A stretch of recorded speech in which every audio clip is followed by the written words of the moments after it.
네, 먼저 질문 하나 드리고 시작해 보려고 합니다.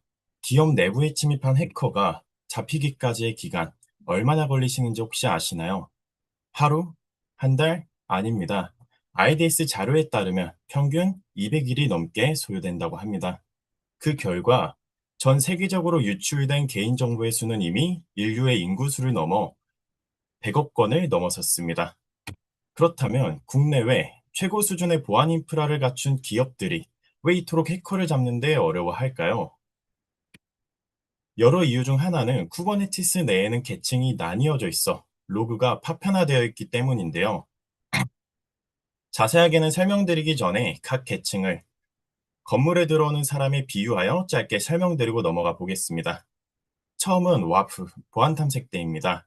사람이 건물에 들어오기 전에 신분증과 짐을 확인하고 수상하면 애초에 못 들어오는 역할을 합니다. 그 다음은 출입 명부를 작성하는 와스인데요. 정문을 통과한 사람은 이제 건물 안 로비와 사무실을 돌아다니겠죠. 이게 웹 애플리케이션 위에서 사용자가 어떤 요청을 보내는지를 기록하는 계층입니다. 그런데 이 사람이 민감한 서버실로 향한다면 어떨까요? 그 구역에 움직임 감지 센서가 반응합니다. 이게 팔코입니다. 깊은 곳에서 벌어지는 이상 행동을 감지하는 것이죠. 마지막으로 관리자 전용 카드키를 사용해서 중요한 문을 열었다면 그 기록은 별도의 출입 기록부에 남습니다. 이게 쿠버네티스 로그입니다. 그동안의 문제는 책임자가 이 4개의 로그를 일일이 대조해 봐야만 이게 하나의 침입 사건이었구나를 알 수 있었죠. 이게 앞서 말씀드린 로그 파편화 문제입니다. 그런데 센티널옵스는 이 로그들을 하나의 공격으로 인식합니다. 메인 화면으로 먼저 넘어가 보겠습니다. 현재 실시간으로 쏟아지는 로그들을 확인할 수 있는데요. 현재 100만 개 이상의 로그들이 수집되었고 1분 단위로도 로그들이 수집되는 것을 확인할 수 있습니다. 왼쪽에 공격이 들어왔다고 알림이 나오는데 조치를 한번 해보겠습니다.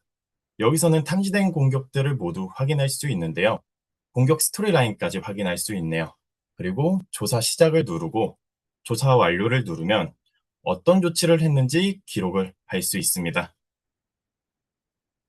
심지어 국제 표준 공격 기법에 맞춰 매핑되어 있어 어떤 공격이 들어왔는지 확인할 수 있고 이전과 같은 방법으로 공격을 조치하러 갈 수 있습니다.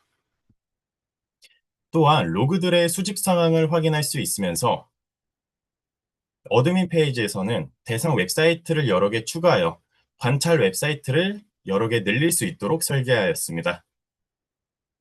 추가적으로 지도로 공격이 많이 들어온 나라를 확인하거나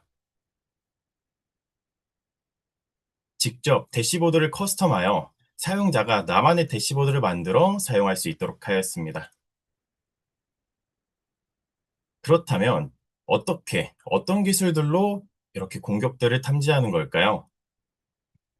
먼저 클라이언트 서버와 탐지 시스템은 서로 다른 코드로 개발이 됩니다. 이 방식에서 데이터를 전달하기 위해서는 상대방이 각각 알아들을 수 있는 형태로 가공해서 보내야 하죠. 심지어 한쪽 언어가 달라지면 반대쪽 언어도 수정해야 하는 이중 작업이 발생합니다. 그래서 이 부분을 한 번에 통할 수 있게 하면서 오픈 텔레멘터리로 통일하였습니다. 쉽게 말해 우리가 해외여행을 갈 때마다 그 나라 전용 어댑터를 새로 구해야 하죠. 그런데 표준 플러그 하나만 있으면 어느 나라든 사용이 가능한 부분을 참고해서 오픈 텔레멘터리가 그 표준 플러그 역할을 한다 보시면 됩니다. 또 이 로그들이 많을 때는 1초에 수천 건씩 로그가 쏟아지는데요. 심지어 이 로그들은 단 하나라도 유실이 되면 안 됩니다. 그렇다 보니 대량의 데이터를 실시간으로 처리하면서 로그를 안전하게 보존할 수 있는 카프카를 사용했습니다. 전체 아키텍처 그림을 보면 다음과 같은데요. 먼저 쿠버네티스 내에서 로그들을 수집한 후 앞서 말씀드린 오픈 텔레멘토리를 거쳐 저희 서비스로 넘어옵니다. 이후 카프카를 로그가 쌓이는 중간 저장소로 두고 이후 각각 자신에게 필요한 속도로 가져가도록 만들었습니다. 오른쪽에 보이시는 포스트그레이로 데이터를 저장하고 데이터 프리퍼를 사용해 오픈서치로 검색 기능을 구현하였고 클릭하우스는 카프카 엔진을 사용하여 그래프와 통계에 사용하면서 대량의 데이터를 역할에 맞게 분배하였습니다. 그런데 여기서 중요한 건 여기 디텍션 엔진이라고 말씀드리고 싶은데요. 이게 바로 공격 시나리오 분석에 사용이 됩니다. 시나리오는 크게 두 가지 방식으로 나뉩니다. 첫 번째는 횟수 기반입니다. 1분 안에 로그인 실패 5회 이상처럼 짧은 시간에 같은 행동이 반복되면 수상하다고 판단하는 방식입니다. 두 번째는 순서 기반입니다. 정문에서 이용욱이란 사람의 수상한 움직임이 포착이 되면 이를 기록해 두었다가 민감한 구역을 지나고 관리자 권한까지 사용하게 되면 이 순서대로 대조해 빠르게 하나의 공격으로 잡아내는 것이죠. 이렇게 하면 계층을 넘나들며 움직이는 공격을 상간 분석으로 잡아낼 수 있습니다. 저희는 다음과 같은 공식 자료들을 참고하여 시나리오를 만들었는데요. 그 결과 단일 공격 83개, 시나리오 공격 26개, 총 109개의 공격을 탐지할 수 있습니다.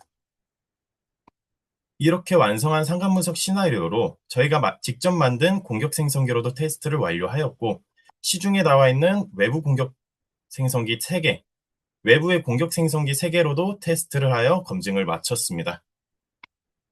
파편화된 로그들을 하나의 사건으로 연결하는 것, 그것이 센티널옵스가 만들어진 이유입니다. 마지막으로 B팀 인원들을 소개하며 발표 마치도록 하겠습니다. 감사합니다. 네, 이렇게 여러 개